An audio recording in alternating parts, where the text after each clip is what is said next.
Assalamualaikum warahmatullahi wabarakatuh.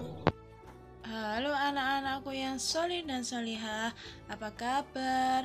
Semoga kita selalu dalam keadaan sehat walafiat serta dalam lindungan Allah Subhanahu wa Ta'ala. Amin ya Rabbal Alamin.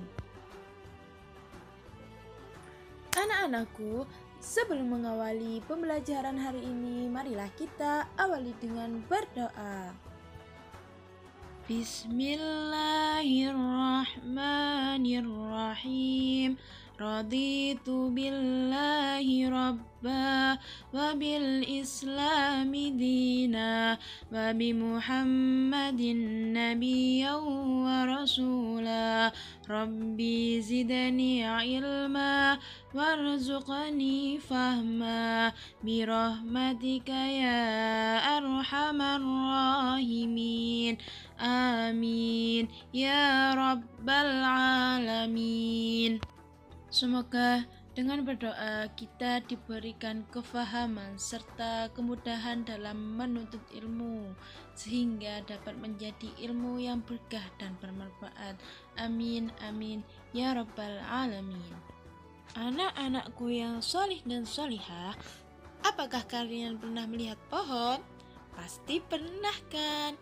Pohon ada di samping kiri dan kanan kehidupan kita sehari-hari.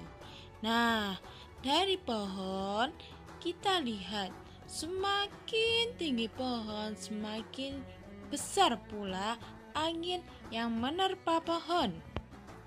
Nah, dari pohon kita bisa ambil pelajaran bahwa segala sesuatu yang semakin tinggi kedudukannya akan semakin besar pula cobaan yang akan dihadapi.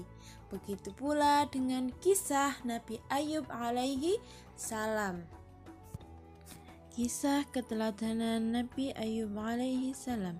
Nabi Ayub merupakan putra dari Nabi Ishak bin Ibrahim alaihi salam.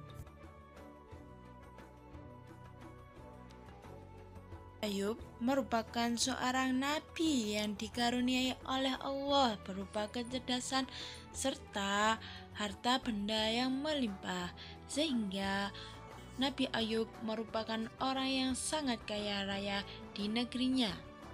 Nabi Ayub hidup bersama istrinya Rahmah dan ke-12 putranya. Selain itu, Nabi Ayub juga memiliki lahan pertanian yang sangat luas serta hewan ternak yang sangat banyak. Akan tetapi, meski begitu, Nabi Ayub tidak pernah ada rasa sombong sekalipun.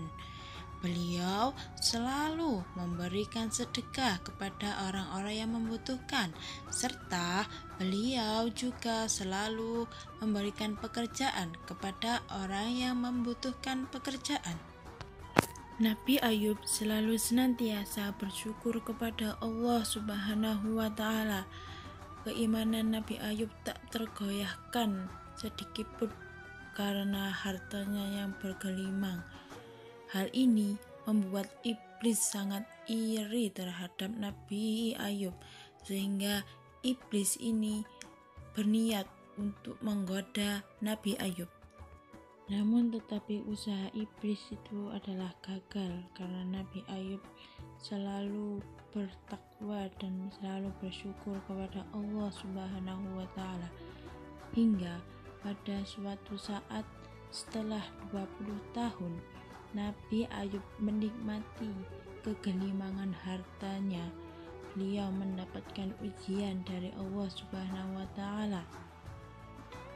Awal mula Nabi Ayub diuji oleh Allah Subhanahu wa Ta'ala, yakni hewan ternak Nabi Ayub satu persatu terkena penyakit sehingga mengakibatkan satu persatu ternaknya mati dan disusul oleh ternak-ternak lainnya juga mati tertular penyakit yang dialami oleh ternak Nabi Ayub. Meski hewan ternak Nabi Ayub mati satu persatu, akan tetapi Nabi Ayub tidak henti-hentinya tetap bersyukur kepada Allah Subhanahu wa Ta'ala. Yang kedua, yakni lahan pertanian Nabi Ayub juga habis dimakan oleh hama, sehingga lahan pertanian Nabi Ayub ini harus dibakar agar hama tidak mencemari lahan pertanian warga yang lain. Nabi Ayub tetap bersikap sabar dan terus bersyukur kepada Allah Subhanahu wa Ta'ala. Tidak berhenti di situ cobaan yang dialami oleh Nabi Ayub. Kedua-belas anaknya Nabi Ayub tiba-tiba meninggal karena tertimpa oleh reruntuhan rumahnya. Nabi Ayub sangatlah sedih, akan tetapi Nabi Ayub tetap berserah diri dan bersyukur kepada Allah Subhanahu wa Ta'ala.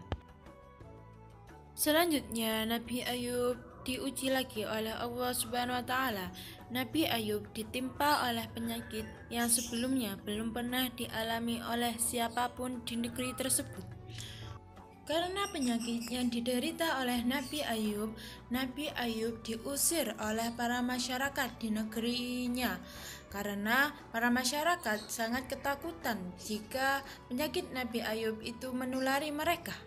Akhirnya Nabi Ayub beserta istrinya pergi meninggalkan negerinya, dan beliau bersama istrinya tinggal di pinggiran negeri.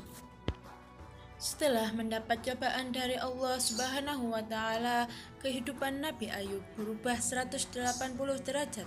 Yang dahulunya seorang yang kaya raya, seorang yang sehat, seorang yang dermawan, beliau sekarang adalah orang yang jatuh miskin dan punya penyakit yang menggerogoti tubuhnya.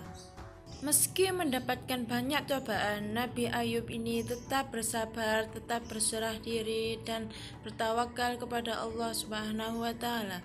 Hingga suatu saat Allah Subhanahu wa Ta'ala memerintahkan Nabi Ayub menjejakkan kakinya ke tanah, dan disitulah dimunculkan oleh Allah Subhanahu wa Ta'ala air yang suci, dan Allah memerintahkan Nabi Ayub untuk mandi.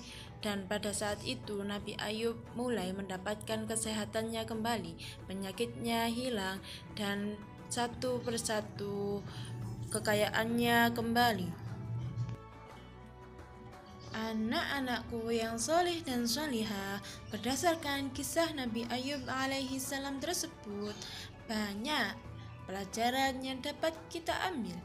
Yang pertama, bersikaplah dermawan. Yang selanjutnya yakni sabar dan tabah dalam menghadapi musibah. Serta yang ketiga adalah selalu berdoa kepada Allah Subhanahu wa Ta'ala dan terus-menerus untuk berusaha memberikan yang terbaik dalam hidup. Yang keempat yakni jangan pernah melupakan janji yang telah kita buat. Kita harus menepati janji apapun itu, bahkan sekecil apapun itu harus kita tepati. Anak-anakku yang soleh dan solihah, setelah kalian mendengar dan menyimak video ini, sekarang jawablah pertanyaan ini.